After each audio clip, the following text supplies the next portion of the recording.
Now, Joshua, so make sure I've moved her right to the into the middle.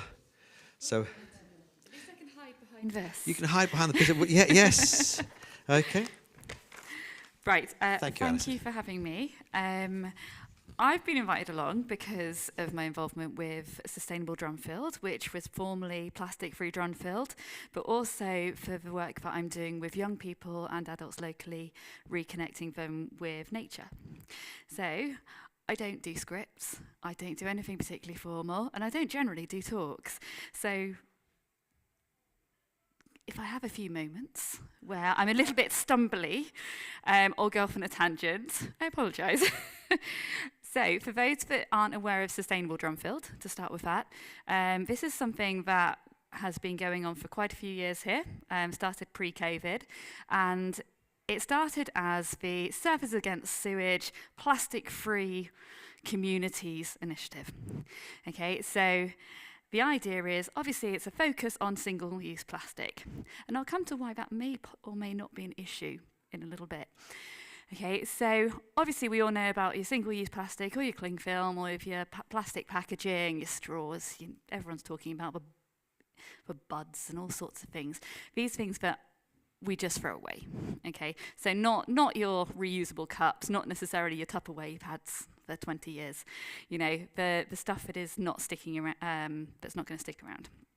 So what the Plastic Free Communities Initiative has done is it's tried to bring communities together through a few different things. So one of the areas is working with councils and getting them to make commitments. Another one is working with schools and education and making sure that they are making lots of changes to reduce their single-use plastic. And the other one is through working with local businesses to create plastic-free champions. So this is where my involvement with Sustainable Drumfield started. So I run Tribe, which some of you have heard of, some probably not. Basically, we're a bushcraft centre over in Holmesfield, get kids out into the outdoors. And we've done what a lot of other businesses locally, I think it's probably about 6 or 8, have done, which is to make commitments. So pledges and things that we are doing actively to make sure that our operations as an organisation are limiting plastic use. Okay, so as an example, a few of the things, and I could not find the application I put in when we became a plastic-free champion that says exactly what we haven't done and what we're going to do, but things like looking at our purchasing options. Okay, there's loads of options to, for example, if we're catering, to not be using single-use plastic. The same with a lot of organisations. Okay, there's things like we provide refreshments. Do we buy it in a plastic package, or do we go homemade and kind of try and reduce that so that we're not chucking a load of packers in out of the way? We've gone a little bit further, and maybe slightly off to tangent, which will become a theme here, in terms of thinking about the materials used. So we have a minimal setup, okay? But reclaiming materials, is there a way that something can be diverted from landfill? We've got dividers in compost toilets that are stuff that was being chucked out by organisations locally, things like that. And what is my passion personally, because I've always worked in environmental education, that has been my career post-uni the whole way, is about getting people to realise that there are things that you can do that move away from plastic, that reconnect you to the things that are more important. Things, in my opinion anyway, things like nature, things like our local environments in the broadest sense. So that is things, again, I teach bushcraft, I teach people to forage, so reconnect with that food supply. It doesn't just come from a supermarket shelf, you know. You can grow it, you can find it, you can appreciate all of the nature around for many uses, whether that be things like food, whether it be medicine, whether it be different materials, basketry from not just willow that we might think of, or all the plastic alternatives that you can get, but all the different native plants that we have dotted about through our area that many people are completely oblivious to, but are excellent resources. So that's kind of what we're doing in what I'm doing there. We've got lots of young people, kind of age 8 all the way up to kind of professionals, learning these sort of skills and hopefully pushing them on and passing them on to people they're working with and developing more hobbies, which is the final thing that I kind of work on as a business champion, a plastic-free business champion, which is getting those ingrained hobbies into particularly the young people that we work with, where they are spending less time away dealing with screens, dealing with kind of items that can be a little bit more damaging for their well-being, but also for the planet, ultimately. So that's that little bit. I've got some flyers for anyone who's interested in what we do, just on the table. But similarly, the reason that Sustainable Drumfield is now Sustainable Drumfield and not Plastic-Free Drumfield is because environmentalism has always been kind of segmented into lots of different areas.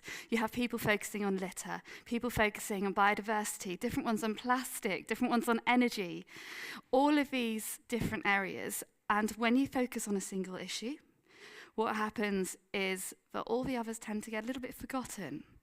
So Sustainable Drumfields came together to try and bring this all into one and to think a bit more holistically about how we view our planet, how we view environmental challenges that we are facing. So that, once we have got this wonderful plastic-free community status, which happened a little while ago, has all died down. So I'm going to be doing a little bit of call-out to anyone who's interested in these areas. We are in the process of trying to revive Sustainable Drumfield. I am in the process. It's kind of dipped off a little bit. With the idea of bringing all the amazing amount of groups that are happening in Drumfield that are working towards protecting footways, doing their litter picks, everything like that, to bring them all together to try and reconnect and think, okay, how do we drive this all forward? So you're all obviously local, involved in things, have an interest in improving communities.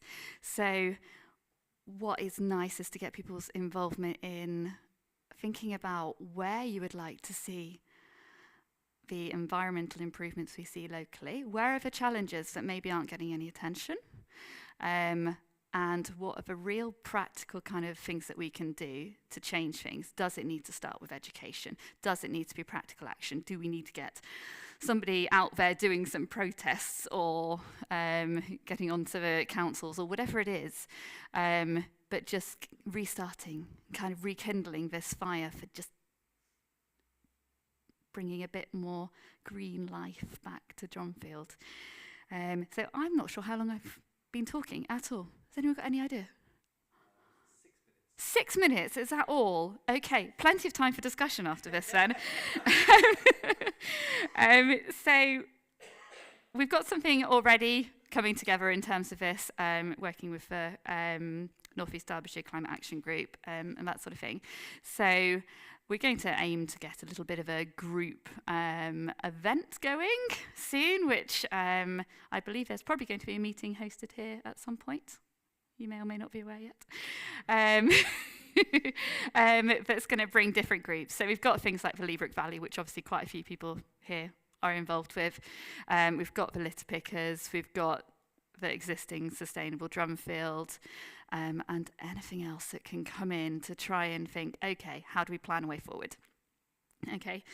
That's probably most of what I'm talking about. I would love to kind of get a bit of a discussion on how we can, as a community, come together to kind of fix some of the green issues around. Okay, Alison. Or do some Q&A. That's fine. So, Okay. what are the key questions you want us to think about then, as a group of people here? So, virtually all of us live in Drumfield. Yeah.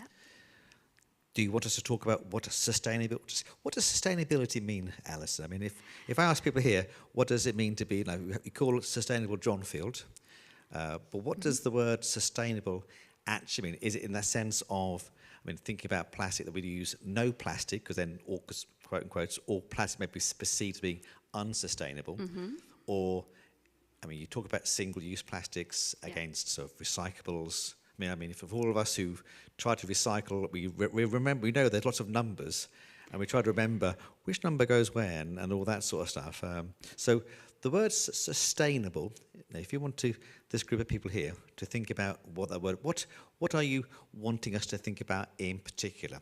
Because then I'm thinking, because I was thinking, now these questions, ooh, can I sort of, as it were, sort of crowbar your mind open to go and find, so like, some questions. So the word sustainable, what do you want us to discuss about it with that word, please, Alison? See, I think what an important thing is, the term sustainability has been around for quite a long time from some old government reports, and the general principle that it was always based on was that it is about meeting the needs of the current without impeding the ability of future generations to meet their needs. That was always the official one. Unfortunately, it's been hijacked, and there's been lots of greenwashing, lots of people have been talking about sustainability without really thinking about the real heart of it. So, I personally am of the opinion that it needs rethinking. What is truly sustainable? What is it on a local level that would make it? If we could imagine a future that you think, okay, this is absolutely something I would want my children, my grandchildren to grow up in, that is better than it is now, what would that look like? Okay, so that's question number one. Do you understand question number one, people? Okay. Sorry, it's a bit wobbly. And can you remember question number one? All right, because there will be other questions. Actually, should we get them to talk about each question?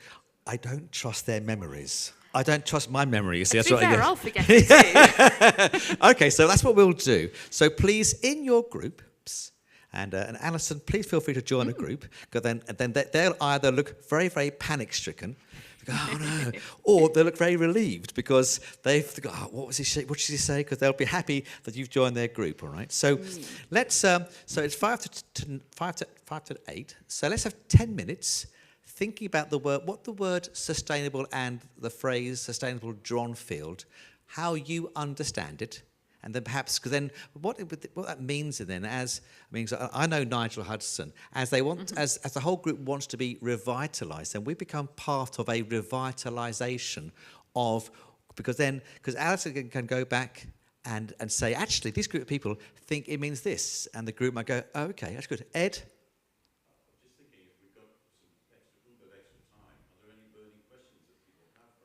Oh yeah, happy for any burning questions, be it about sustainable Dronfield, but also I have a background in environmental science and renewable energy and that sort of sustainable architecture, if anyone wants to throw anything my way on that as well. So picking up that point, so can we discuss question number one? And then if you've got anything that actually, you want to ask Alison back to have as a spin-off or a throw-on from that conversation, which might lead it elsewhere, then then I'm more than happy for you to put Alison on the spot. Because it's not me, you see, that's right, you're for a change. That's fine. Yeah, that's all right? Yeah, so go on. Are you happy? So in your discussion, talk about sustainability, and then if there's anything, I'd like to ask Alison this, please, and then I will happily, we'll do that. Is that okay, people? So let's have a 10-minute conversation, okay? And then, we'll carry on. Is that okay, Alison? Yeah, that's all good. Fantastic. Join a group, Alison. If you want to get more drinks, please feel free to do so. Or biscuits or whatever. They're on your table for sugar rushes. Sorry, very short. I did notice that there was like a half-hour slot. It's more about involvement. It's engagement. Yeah, absolutely. I know I'd fall asleep if at least maybe 15 minutes upwards of me doing. Ed, can you mute Alison, please? Thank you. I wasn't muted. Nicest possible sense.